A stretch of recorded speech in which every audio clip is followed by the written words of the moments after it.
deixa eu fazer o seguinte. Juliano, o Lula chamou o Sérgio Moro de mentiroso, né? E afirma que atentado contra o senador é uma armação. Inclusive, até a Rede Globo de televisão, né, que é um lixo, aí acabou criticando o seu principal ídolo, que é o Lula, né? A Globo idolatra, coloca o Lula lá em cima, né? Então, acabou criticando também. Bom dia, Juliano. Tudo bem, meu amigo? Seja bem-vindo. Bom dia Pedro Bala, bom dia a todos que acompanham o programa Café com Bala nesse início de semana. Parecia que ia acabar, mas ainda continuam as cenas dos capítulos sequentes daquela intriga, daquela briga entre Sérgio Moro e o Lula. A trama envolvendo o senador Sérgio Moro e o presidente Lula traz a afirmação de Moro, que está revoltado com as declarações do Lula, que chamou de armação, como você disse, chamou de plano mentiroso, né?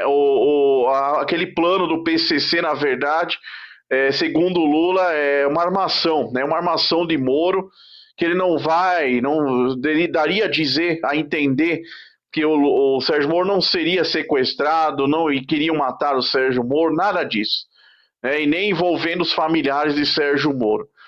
Foi levando uma parte do sigilo do processo após declarações de Lula, que foi descoberto muita coisa, inclusive pela juíza, que o Lula fala que não está mais no cargo, mas está, a juíza Gabriela Hart, que é da 9ª Vara Federal de Curitiba.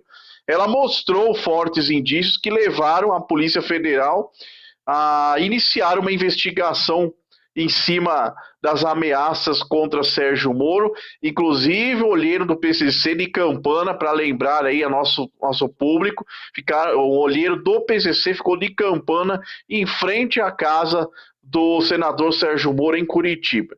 Levantaram com detalhes, né, os locais de votação do Sérgio Moro, tudo isso é um trabalho minucioso da Justiça Federal, e falando sobre esse possível ataque, né, que já aconteceria no dia das eleições, para se ter uma ideia, né, o dia das votações de Sérgio Moro ao Senado, né, o colégio eleitoral em que ele vota lá no bairro Bacaxiri, estaria tudo armado já contra ele, e como eu falei, tinha olheiros do PCC em frente à casa do Moro em Curitiba, levantaram dados, a Justiça levantou dados dos filhos do Moro, a esposa, a deputada federal.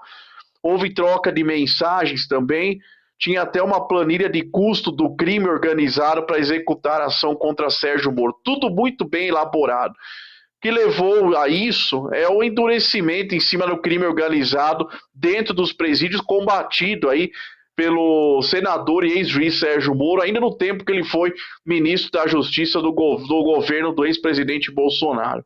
Então, ele queria proibir a visita íntima, com uma forte medida de segurança dentro dos presídios, e daí vem o Lula dando uma declaração mentirosa, dizendo que tudo isso foi a armação de Sérgio Moro, tirou o sarro e debochou. Coloca o trecho da fala do Lula num evento. Coloca a fala do Lula aí, produção, no evento que ele participou no final da última semana, debochando, né, do Sérgio Moro. Mas eu quero ser cauteloso. Eu vou descobrir o que aconteceu. É visível que é uma armação do Moro. Mas eu vou pesquisar, eu vou saber por que da sentença. Eu até fiquei sabendo que a juíza não estava nem em atividade quando deu o parecer para ele. Mas isso a gente vai esperar. Eu não vou ficar atacando ninguém sem ter provas. Eu acho que é mais uma armação. E se for mais uma armação, ele vai ficar mais desmascarado ainda. Sabe? Eu não sei o que ele vai fazer da vida se ele continuar mentindo do jeito que está mentindo. Bom, o Moro não deixou por menos, né? O senador Sérgio Moro já tinha falado sobre esse assunto já na tribuna do Senado na semana passada. Depois dessa fala do Lula, Moro ficou revoltado e chamou o Lula de mentiroso também. Coloca aí um trecho da fala do Moro. Qual o recado que você manda pro mundo do crime quando vem o presidente da República fazer esse tipo de deboche? Que ele não tá nem aí, que pode matar, que pode sequestrar. Ou seja, ao invés de reprovar a ação, como era de esperar de qualquer ser humano com o mínimo de decência, o presidente vem fazer deboche.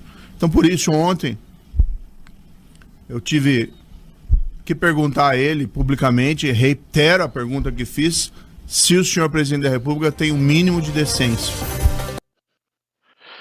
Bom, está aí então, né? A discussão continua, a briga continua. Agora é o seguinte, cá entre nós, né? A fala do Lula como presidente da República demonstra uma insanidade tremenda, né? Mostra que estamos aí sob um governo de um presidente que não tem condições nem de governar a própria casa. Primeiro porque não tem projetos para a população. Não desceu do palanque ainda. Ele pensa que está em campanha eleitoral. Quer dizer, com poucas palavras, ele está dizendo agora que o Moro controla a Polícia Federal. Claro, porque está montando uma armação com a participação da Polícia Federal, segundo o Lula. Então o Moro é quem manda na Polícia Federal e não o Lula, que é o chefe da Polícia Federal como presidente. Então ele está invertendo aqui os papéis. Quer dizer, segundo o Lula, a Polícia Federal age de forma criminosa ao se envolver em uma armação que foi liderada pelo Sérgio Moro. Olha que absurdo. É isso que o Lula quis dizer nas entrelinhas. Segundo o Lula, a vítima é o PCC, que não fez nada e está sendo acusado por causa de uma armação do Sérgio Moro. Inverteram-se os valores. O Lula está defendendo o seu eleitorado, os criminosos, que nós sabemos que foi em peso votar no Lula, no 13, na eleição do ano passado.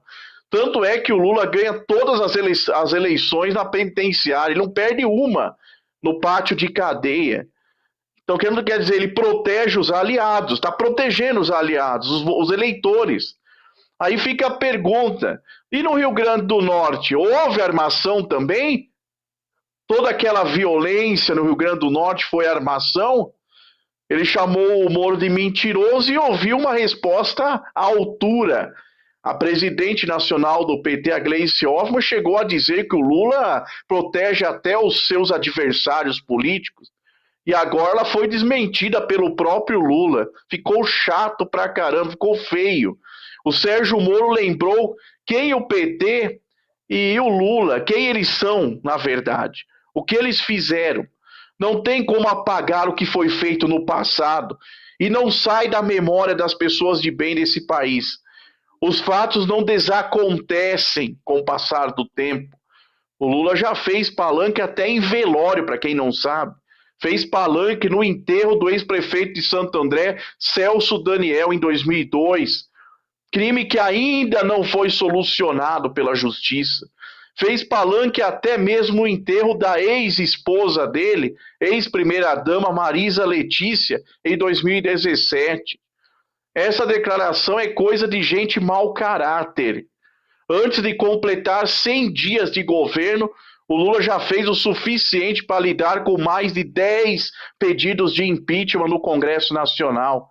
Já chegou o primeiro, inclusive, há muito tempo. Esse é o presidente que o Brasil elegeu, o presidente que o TSE impulsou e que agora todos nós vamos ter que enfrentar as consequências que não são nada agradáveis, viu, Pedro?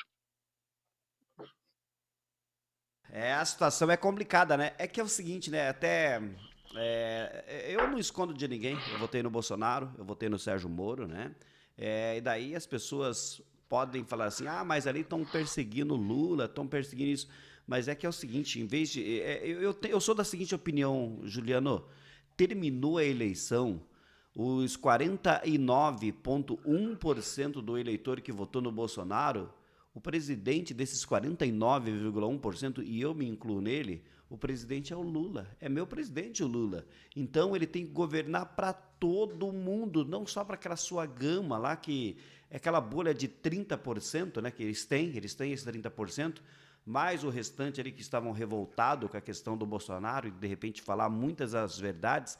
E a nossa população não é preparada para ouvir a verdade. Então, governar para todo mundo. Esquecer esse negócio de rancorismo, mas ele já falou para todo mundo. Está no cargo para se vingar do Sérgio Moro, Que Deus proteja a família do Sérgio Moro, que Deus proteja a família dos brasileiros, porque enquanto continuar essas brigas aí, eu não sei onde que vai terminar isso não, viu? Pedir a Deus para que a gente não realize aqui no Brasil, não aconteça uma guerra civil aqui, que daí muito sangue de inocentes serão derramados aí e não precisa de tudo isso aí. Ô Juliano, bom dia para você, uma ótima semana para nós e estaremos juntos aí na sequência aí. Abraço, meu amigo.